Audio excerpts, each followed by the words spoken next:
Shalom sahabat John Pregado. Senang sekali bisa bertemu kembali dengan sahabat di channel ini. Terima kasih sahabat sudah mendukung channel ini sampai hari ini. Saya berdoa kepada Tuhan, kiranya Tuhanlah yang membalas dan memberkati kita semua. Pada kesempatan kali ini kita akan dilayani oleh seseorang yang tentu pasti akan memberkati kita. Oleh sebab itu, mari kita dengarkan baik-baik pesan yang akan dibagikan. Bila perlu kita catat dan kita bagikan kepada orang-orang yang kita kasihi, sehingga mereka juga mendapat berkat seperti kita. Baiklah, langsung saja kita dengarkan pesan penting yang akan memberkati kita semua oleh seorang yang dipakai Tuhan luar biasa. Namun sebelumnya, mari kita berdoa. Tuhan, terima kasih buat kesempatan kali ini kami akan mendengarkan sesuatu pesan yang sangat penting yang tentu pasti akan memberkati kami. Berkatilah hambamu ini, anakmu ini, sehingga boleh menyampaikan isi hatimu dengan baik, dan berkati pendengar setia John Pregador. Terima kasih Tuhan, kami siap mendengarkan pesan penting ini. Demi nama Yesus. Amin.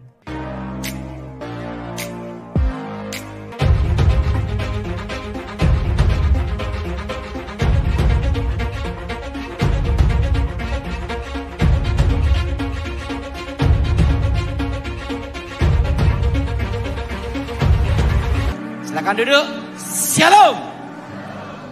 Saudara, ada satu pelajaran yang saya pahami waktu saya ngawal presiden Pak SBY 2004 sampai 2014. Almarhum Jenderal Edi Wibowo memberi saya suatu wawasan, di mana wawasan itu sampai sekarang saya pegang seumur hidup. Kata-katanya seperti ini. Sampai sekarang ada dalam hidup saya. Waktu kita berkuasa, jangan sewenang-wenang, karena masih ada yang maha kuasa. Betul? Tetapi ingat, kalau kita tidak berkuasa, jangan buat masalah. Jangan bikin masalah. Kenapa? Karena diawasi sama yang berkuasa. Betul? Lebih baik gimana Jenderal? Satu hal. Ikut pada alurnya, dan ingat, pada waktu musim pilpres jangan menjelek-jelekan, karena nanti ujung-ujungnya apa? Setelah presiden terpilih, rata-rata nanti koalisi gabungan bersatu kembali. Betul? Betul? Misalnya satu jelekin calon presiden ini, wah, apalagi ini sekarang kan 2 putaran, betul? Bisa 2 putaran ini. Bisa 1 putaran atau bisa 2 putaran. Ada 3 capres. Satunya jelekin. Musuhin. Oke. Masuk putaran kedua. Yang dimusuhin ini gabung sama yang satunya lagi. Yang jelekin gimana? Oh akhirnya kongsi. Betul enggak? Betul? Makanya saya kasih tahu. Jangan menjelekin partai manapun juga. Ingat Dara. Presiden itu pilihan Tuhan. Amin. Amin. Amin. Banyak orang nanya sama saya. Karena saya ini yang meramalkan Gibran Cawapres. 2021 waktu itu saya di rumahnya kepala staf presiden Jenderal Muldoko. Karena kebetulan saya kenal beliau. Ngomong sama saya. Pak Daud, menurut Pak Daud gimana? Wapres itu nanti, cawapres loh ya. Bukan wapres loh ya. Kan kalau wapres udah jadi. Kalau masih calon, betul? Karena banyak orang bingung nanyain saya. Pak Daud, cawapres nanti gimana? Perlu Jenderal tahu. Cawapres terkuat nanti Gibran Rakabumi. Masa Pak Daud? Waktu itu ada teman saya Rudi, saya ngomong, buktiin aja. Ini olah yudanya. Namanya olah yuda itu melihat pertempuran, memperhitungkan pertempuran. Nih. Dah, ini Jenderal. Terus, ini bukan nubuatan. Ini hanya namanya itu feeling. Kalau kita dulu pernah di pengamanan khusus, kita ini banyak belajar sama One Team Press, Dewan Pertimbangan Presiden. Yang goblok pun jadi pinter, gitu. Apalagi yang pinter jadi jenius kan gitu lah. Nah kebetulan saya itu goblok, makanya tanya terus. Sehingga selama 10 tahun saya hubungannya dengan One Team Press. Hampir setiap hari. Nah, waktu itu ditanya sama kepala staf presiden, saya ngomong, cawapres terkuat itu Gibran. Kenapa? Olah yudanya seperti ini. Taktik pertempurannya seperti ini. Masih muda. Nggak mungkin. Nah, kedua, waktu di Kementerian Pertahanan, di Kemenhan. Itu saya ke tempatnya kawan saya, Glenny Kerupan. Itu kawan dekat saya. Sahabat saya itu 20 tahun. Lumayan enggak saudara? 20 tahun. Pernah tugas sama-sama juga. Nah, kemarin juga calling sama Pak Yabes, omong-omong ngobrol video call. Waktu itu di kantornya, Mas, kira-kira cawapresnya siapa? Jenderal, ini cawapres loh, calon loh ya. Artinya belum tentu menang loh ya, betul enggak? Cawapresnya, ini jenderal. Ada 4, tetapi nomor 1 yang paling kuat. Siapa? Gibran Rakabumi. Buktiin jenderal. Waktu di kantor Kementerian Pertahanan, Denny Rong ngomong, Mas, isin no mas. Apa mungkin? Cin jenderal, ini yang perhitungan saya. Ini yang Glenn, Yun kawan gua. Lo tahu gua gimana dalam tugas? Siap, tahu saya. Oleh udamu coba. Terus ini. Nah, waktu keputusan MK gini ini, aku jadi cawapres. Nah, sejak itu saya di mana-mana ditanya, Pak Daud, presidennya sopo? Karena Pak Daud sudah memperhitungkan pertempuran dan tepat. Nah, karena itu namanya olah yuda. Memperhitungkan pertempuran. Olah data adalah. Nah, waktu itu saya ngomong. Ada di pesawat itu, ada pendukungnya Ganjar, ada pendukungnya Prabowo, ada pendukungnya Anies. Komplit. Satu pesawat, nanya ke saya semua. Berapa orang? Pak Daud kan tepat sekali dalam instingnya ini. Karena ada namanya itu data intelijen, ada namanya insting intelijen. Ya. Insting itu banyak pengalaman di dalam praktek lapangan. Saya ngomong satu tak. Ingat loh ya, saya tidak bicara Tuhan berfirman. Saya hanya memberitahu calon presiden. Artinya itu belum tentu jadi. Langsung mendukung Anies ngomong, Alhamdulillah. Pendukungnya Ganjar, Kristen, puji Tuhan. Pendukungnya Prabowo, kehendak Tuhan yang jadi. Jadi dalam pesawat itu nanya, saya ditanya itu terus. Saya beritahu, capres, cawapres. Ingat, belum pres loh, betul? Nah, tapi ingat saran saya satu, jangan menjelekkan. Kenapa? Karena begitu presiden terpilih, entah logomu apapun, harus bersatu untuk mendukung siapapun presidennya. Kalau kita udah telanjur menjelek-jelekan, tiba-tiba gabung, malu kita, betul? Mau di mana taruh muka kita? Siapa yang setuju angkat tangan darah? Betul? Makanya saya ditanya, saya di mana-mana selalu ditanya, darah. Waduh, saya sok kumpul sama di pesawat tanya. Nanti pas jalan kemana, Pak, gimana Pak? Udah, saya beritahu. Ingat, segala kemungkinan itu terjadi. Saya masih ingat waktu penugas, ingat segala sesuatu harus apa saudara? Bijaksana. Artinya apa? Jangan menjelekkan. Karena apa? Malu sendiri nanti. Terima kasih sahabat sudah mendengarkan penjelasan dari hambanya Evangelist Daud Tony. Itu adalah prediksi beliau perihal tentang cawapres terkuat dan kemungkinan-kemungkinan yang bisa terjadi di pemilu tahun 2024 nanti. Selanjutnya kita akan mendengarkan yaitu cara menciptakan pemilu yang damai.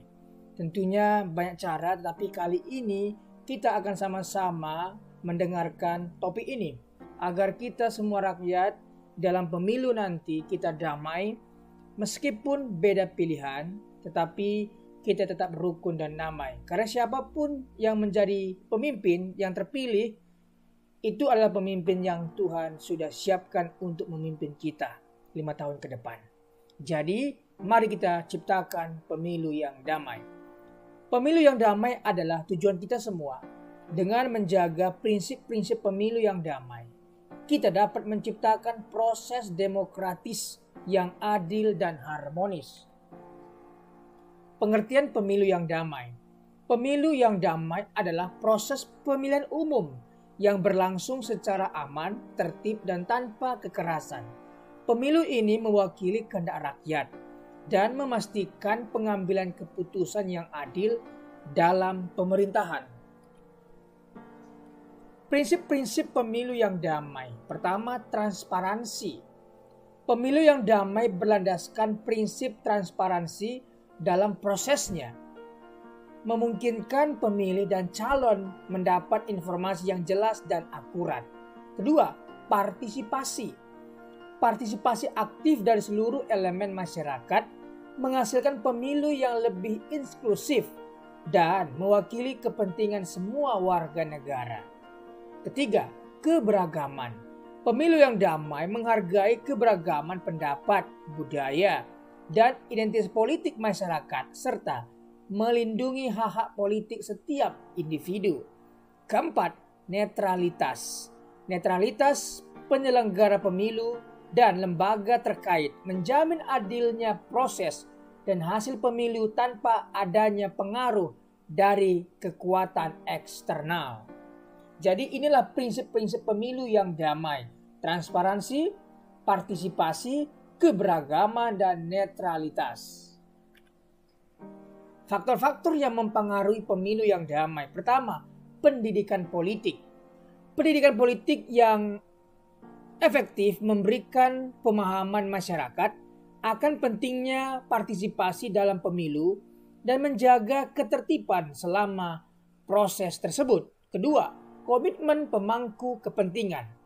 Komitmen yang kuat dari semua pihak terkait termasuk partai politik, penyelenggara pemilu, dan masyarakat umum diperlukan untuk menciptakan pemilu yang damai.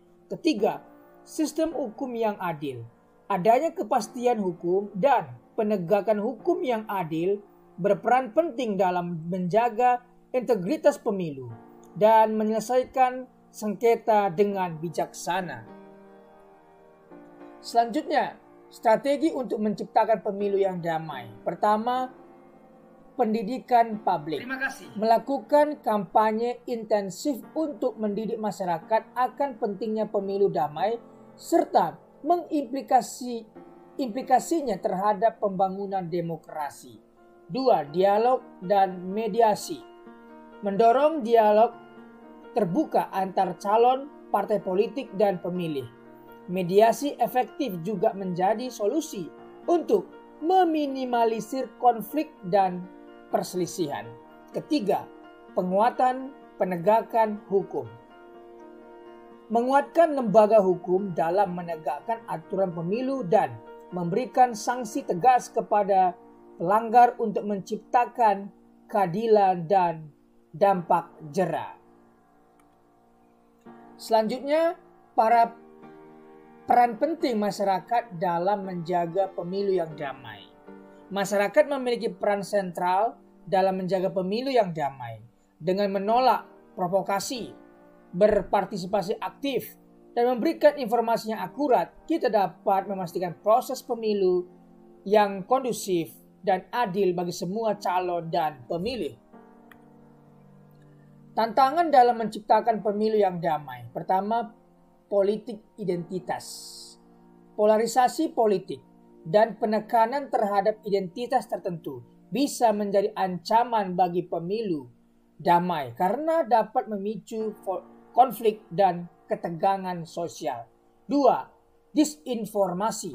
Penyebaran berita palsu dan disinformasi melalui media sosial dapat mengacaukan opini publik dan menghasilkan ketidakpercayaan terhadap proses pemilu. Ketiga, ketidakadilan sosial. Ketimpangan sosial dan ekonomi dapat menciptakan ketegangan dalam masyarakat dan berdampak pada pemilu yang tidak sepenuhnya damai. Jadi inilah tantangan dalam menciptakan pemilu yang damai. Pertama, politik identitas. Kedua, disinformasi. Ketiga, ketidakadilan sosial. Jauhkan tiga hal ini, Semoga tidak terjadi di pemilu kali ini. Kesimpulan dan rekomendasi, pemilu yang damai bukanlah hal yang mudah, tetapi dengan pendidikan politik yang kuat, komitmen pihak-pihak terkait, dan partisipasi aktif masyarakat, kita dapat menciptakan proses pemilu yang adil dan damai bagi kemajuan demokrasi kita.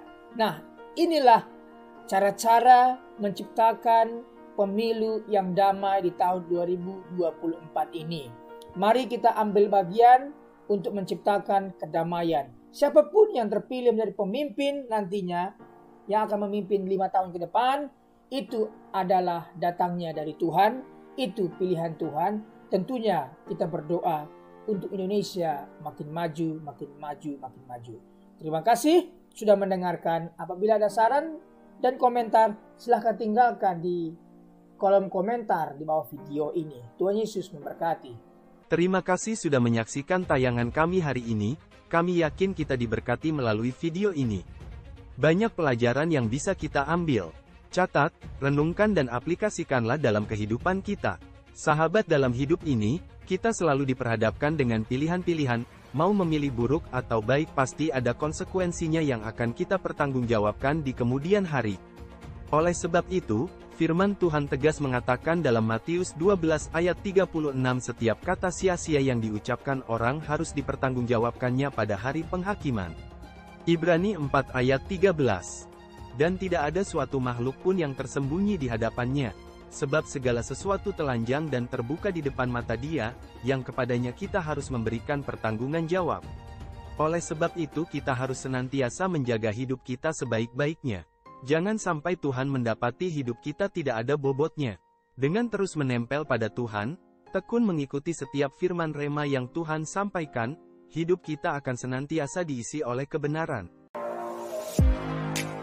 Terima kasih sahabat sudah mengikuti dan menyaksikan tayangan kami hari ini. Saya yakin dan percaya kita pasti diberkati melalui tayangan hari ini. Sahabat, bila diberkati dengan tayangan kami, marilah kita dengan murah hati share video ini kepada teman-teman kita yang lain, agar mereka juga tidak kehilangan informasi dan mereka juga diberkati. Diberkati untuk memberkati. Sahabat John Pregador, banyak sekali pelajaran yang kita bisa ambil dari sesi hari ini. Catatlah baik-baik poin-poin yang telah disampaikan, simpan dalam hati, dan diaplikasikan dalam kehidupan sehari-hari. Saya yakin dan percaya itu bisa menjadi pelajaran dan rema buat kita, sekaligus membuat kita bijaksana dan bertanggung jawab dalam menjalani kehidupan ini. Sahabat John Pregador, apapun yang terjadi dalam kehidupan ini, tetaplah percaya kepada Tuhan, bersandar kepada Tuhan, pegang firman Tuhan.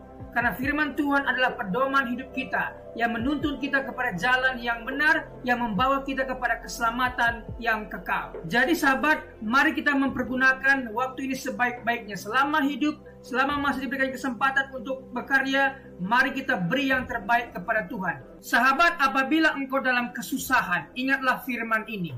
Marilah kepadaku semua yang letih lesu dan berbeban berat, aku akan memberikan kelegaan kepadamu. Pikulah kuk yang kupasang dan belajarlah kepadaku, karena aku lemah lembut dan rendah hati, dan jiwamu akan mendapatkan ketenangan.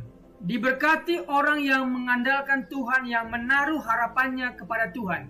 Ia akan seperti pohon yang ditanam di tepi air, yang merambat akar-akarnya ke tepi batang air, dan yang tidak mengalami datangnya panas terik, yang daunnya tetap hijau, yang tidak khawatir dalam tahun kering, dan yang tidak berhenti menghasilkan buah. Janganlah takut, sebab aku menyertai engkau. Janganlah bimbang, sebab aku ini Allahmu. Aku akan meneguhkan, bahkan akan menolong engkau. Aku akan memegang engkau dengan tangan kananku yang membawa kemenangan. Sebab aku ini mengetahui rancangan-rancangan apa yang ada padaku mengenai kamu. Demikianlah firman Tuhan, yaitu rancangan damai sejahtera dan bukan rancangan kecelakaan, untuk memberikan kepadamu hari depan yang penuh harapan. Tuhan memberkati engkau dan melindungi engkau. Tuhan menyinari engkau dengan wajahnya dan memberikan engkau kasih karunia. Tuhan menghadapkan wajahnya kepadamu dan memberikan engkau damai sejahtera.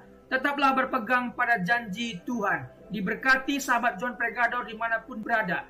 Pekerjaan apapun yang sedang dikerjakan, Tuhan buat berhasil. Darah Yesus bukan dalam berkat, keberuntungan, keberhasilan, masa depan yang penuh harapan diberikan Tuhan kepada setiap pendengar setia John Pregador. Terima kasih, Tuhan Yesus memberkati. Mari kita berdoa. Tuhan Yesus, terima kasih buat hari ini. Kami percaya setiap hari adalah hari yang baik Engkau berikan kepada kami. Dan hari ini pun kami merasakan kebaikan Tuhan dan tidak ada alasan kami untuk tidak mengucap syukur. Terima kasih sepanjang hari yang Tuhan berkati. Terima kasih renungan kabar baik yang sudah kami dengar hari ini. Diberkatilah kiranya semua pendengar setia John Pregador. Dibukakan jalan berkat, jalan keberuntungan, keberhasilan mereka. Pekerjaan mereka berhasil dan beruntung. Keluarga mereka diberkati oleh Tuhan. Terima kasih Tuhan Yesus. Pertemukan kami di hari-hari berikutnya dengan keadaan sehat dan baik, diberkati oleh Tuhan Yesus. Terima kasih buat pembicara narasumber hari ini. Diberkati pekerjaan, usaha, bisnis apapun yang mereka kerjakan, Tuhan buat berhasil dan beruntung. Terima kasih Tuhan Yesus. Demi nama Tuhan Yesus kami berdoa dan mengucap syukur. Haleluya. Amin.